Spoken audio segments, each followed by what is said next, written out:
The scaffold is freshly built. 3 feet of pine boards dusted with straw to soak what is coming.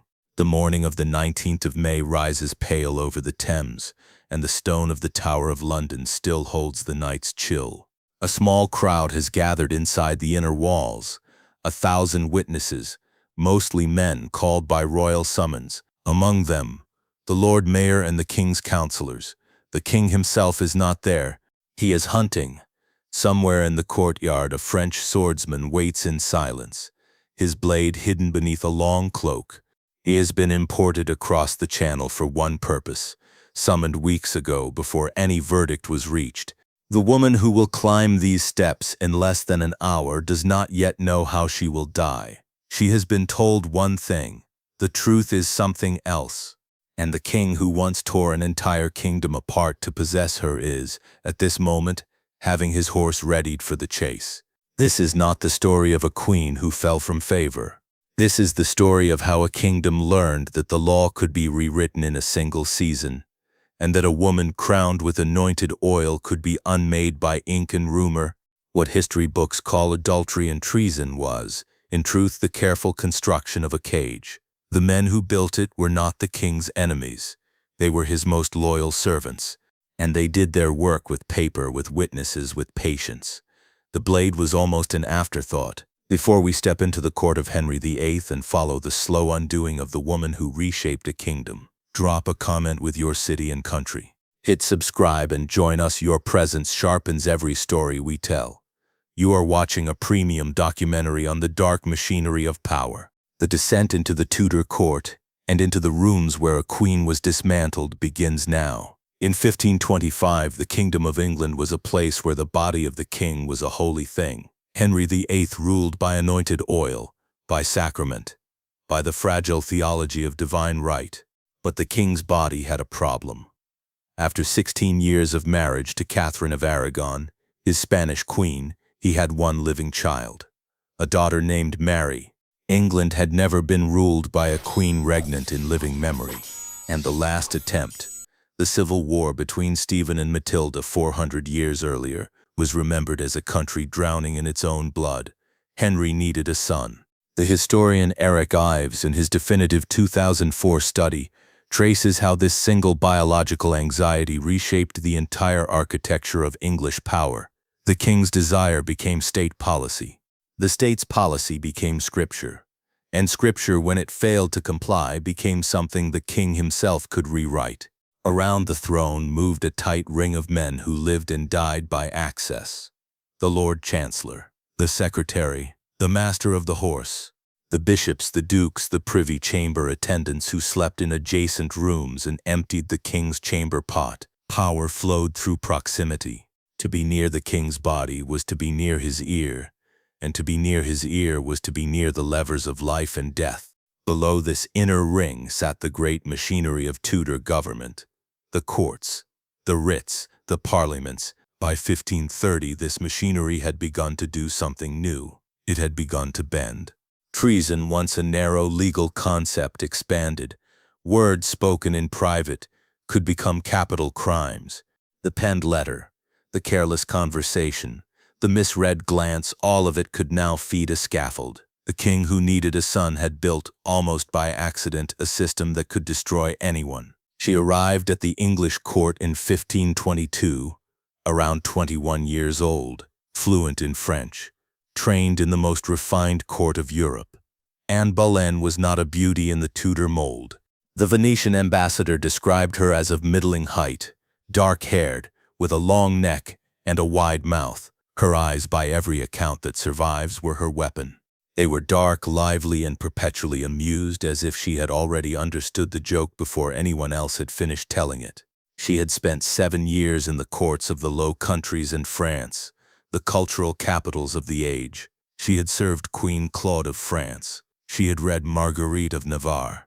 She wrote in 2 languages, played the lute, sang, danced, and argued theology with a confidence that English noblewomen of her generation had not been raised to possess. When Henry VIII began to notice her sometime around 1525, he was a man approaching his mid-30s, still athletic, still convinced of his own brilliance, and increasingly desperate for a son. Anne refused him, not once but for years. The historian Susanna Lipscomb has argued that this refusal was not coy strategy. It was the calculation of a woman who had watched her own sister Mary become Henry's discarded mistress and emerge with nothing, no title, no security, no future. Anne wanted everything or nothing. Her terms were marriage or exile. The king, accustomed to obedience, became a man undone by a refusal. What followed was the longest divorce campaign in European history. From 1527, Henry pursued the annulment of his marriage to Catherine of Aragon, a campaign known to history as the King's Great Matter. He sent envoys to Rome. He pressured cardinals. He commissioned theological treatises. When Pope Clement VII refused, Henry did something no English king had done before. He broke with the Roman Church entirely. The Act of Supremacy of 1534 made the king the head of the Church of England. The Act of Succession declared his marriage to Anne valid and any child of theirs the legitimate heir. The price of this transformation was paid in blood. Sir Thomas More, Bishop John Fisher, the Carthusian monks of London, all executed for refusing to swear the new oaths. The historian David Starkey has noted that England, by 1535, had become a kingdom in which dissent itself was treason. Anne was crowned on the 1st of June 1533, 6 months pregnant. The child she carried was expected to be a son. It was a daughter. They named her Elizabeth. 2 more pregnancies followed. Both ended in loss. The second, in January of 1536, was a male child, lost late in the term. The miscarriage came within hours of news that Henry had been thrown from his horse during a tournament and lay unconscious for 2 hours, presumed dead. Anne later said the shock had killed the child. Whatever the cause, the timing was catastrophic. That same month, Catherine of Aragon died. With her death, Henry was no longer trapped between 2 queens. He was, for the first time in 9 years, a man free to discard the second without restoring the first. And Anne, in losing her son, had given him the only reason he needed. In April of 1536, the machinery began to move. Thomas Cromwell, the king's secretary and chief minister, opened a quiet investigation. The records of what he sought, and from whom, were carefully kept and partially destroyed. What survives in the letters and papers of the reign of Henry VIII shows a man building a case from rumor backward toward proof. The first to be taken was Mark Smeaton, a court musician, the son of a carpenter. He was a young man whose talent for the virginals had brought him into the Queen's chambers. He was arrested on the 30th of April and held overnight in Cromwell's house at Stepney. By the next morning he had confessed to intimate activity with the Queen. What happened to him in those hours is not recorded. The Spanish ambassador Eustace Chapuis, in his dispatch of the 2nd of May, suggested that pressure had been applied, pressure that English law of the period did not formally permit against gentlemen, but which could be applied to commoners with discretion. Smeaton was the only one of the accused who confessed. He never recanted. He went to the scaffold 3 weeks later, still maintaining what had been extracted from him. On the 2nd of May, Anne herself was arrested. She was at Greenwich watching a tennis match. Members of the King's Council came for her in the afternoon. She was not told the charges. She was rowed up the Thames to the Tower of London and brought through the same gate she had passed under 3 years earlier on her coronation eve. She was lodged in the royal apartments, the same rooms where she had slept the night before her crowning. The historian Eric Ives notes the cruelty of this choice. It was not arbitrary. It was a message. The king who had built her up was now showing her, in architecture itself, how completely he could reverse his own creation. In the days that followed, 4 more men were arrested. Sir Henry Norris, the king's groom of the stool, the most intimate body servant a king could possess, Sir Francis Weston, William Brereton, and most unthinkably George Boleyn, Anne's own brother, the 2nd Viscount Rochford. The charges were laid out in the indictment. The Queen was accused of intimate activity with 5 men, including her brother. She was accused of conspiring with them to compass the king's death. The dates and locations specified in the indictment, The where and when of the alleged acts have been examined by modern historians and found in many cases to be impossible. On several of the dates given, Anne was demonstrably elsewhere, or recovering from childbirth, or in the company of the king himself. The historian Alison Weir, in her 2009 study The Lady in the Tower, has gone through the indictments line by line and shown that the evidentiary foundation simply does not stand. But the trials were not designed to test evidence. They were designed to confirm a verdict already reached. The four commoners were tried first, on the 12th of May at Westminster Hall. They had no opportunity to confront Anne. They were not permitted to call her as a witness. Smeaton confirmed his confession. The other three denied everything. All four were found guilty within hours and sentenced to die. Anne and George were tried separately 3 days later on the 15th of May inside the Tower itself. 26 peers of the realm sat as judges. Among them was Anne's own uncle, the Duke of Norfolk. Among them was Henry Percy, the Earl of Northumberland, the man Anne had once loved before the king had separated them. He fainted during the proceedings and had to be carried out. The evidence presented against Anne was, by any modern standard, gossip, court conversations overheard, a poem misread, a jest about whether the king was capable of fathering another child. The charge of incest with George rested largely on a single accusation made by his own wife, Anne Boleyn, Lady Rochford, a woman whose motivations have been debated by historians for 5 centuries. The Tudor scholar Retho Warnecke has argued that the charge of incest was deliberately introduced to make Anne unspeakable, to render her so morally polluted that no public sympathy could survive. The verdict was unanimous: death by burning or beheading at the king's pleasure. The crowd outside the Tower was unusually quiet. The chronicler Lancelot de Carles, who was in London at the time and later wrote a long French verse account, recorded that ordinary people were stunned. They had not loved Anne. They had blamed her for Catherine's suffering, for the break with Rome, for the executions of More and Fisher. But this speed, this completeness was something else. The historian G.W.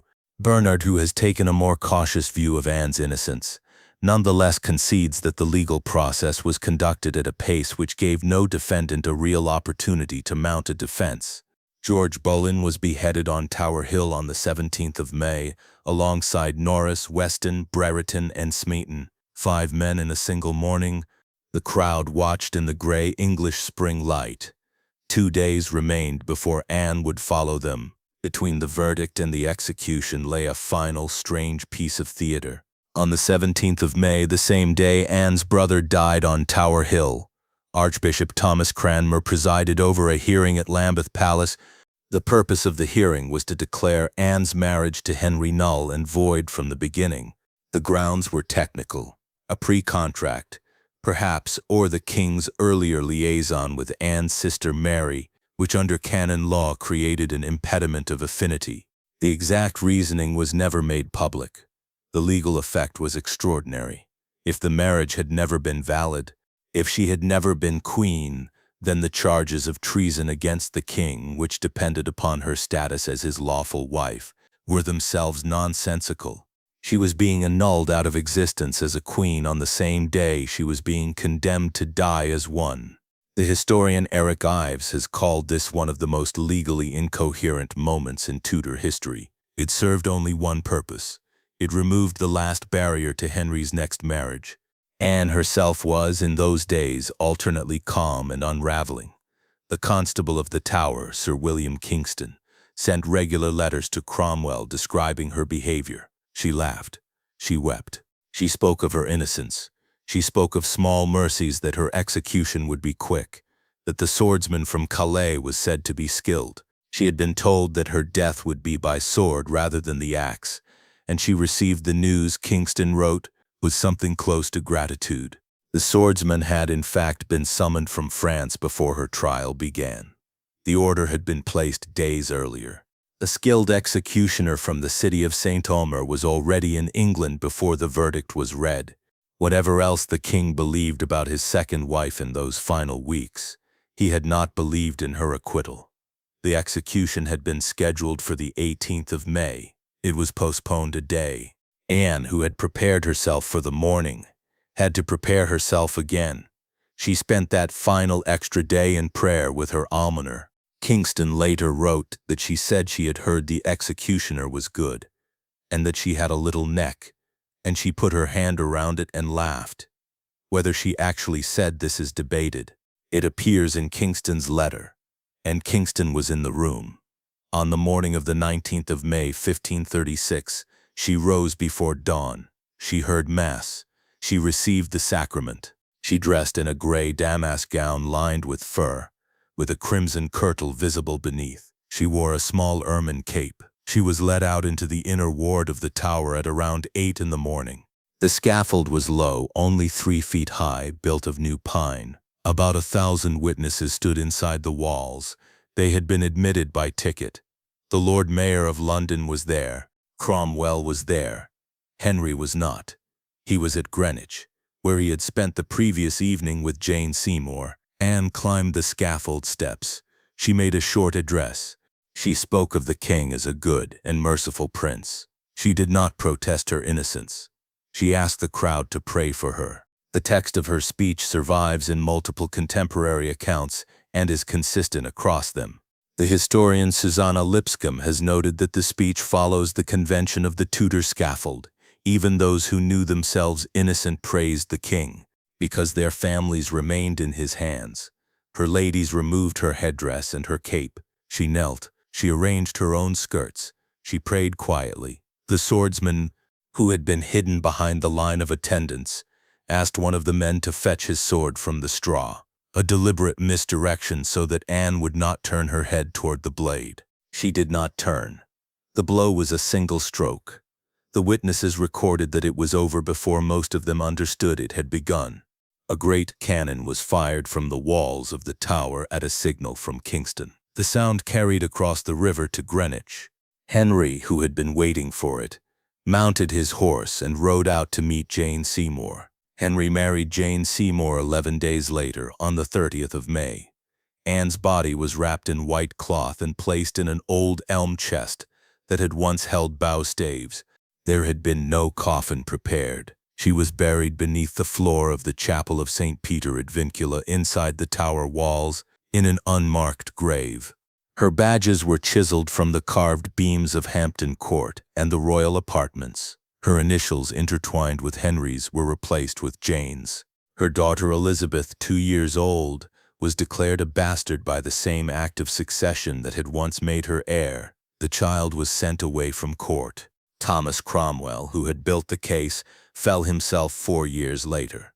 He went to the same scaffold he had built for others. The executioner that day was inexperienced.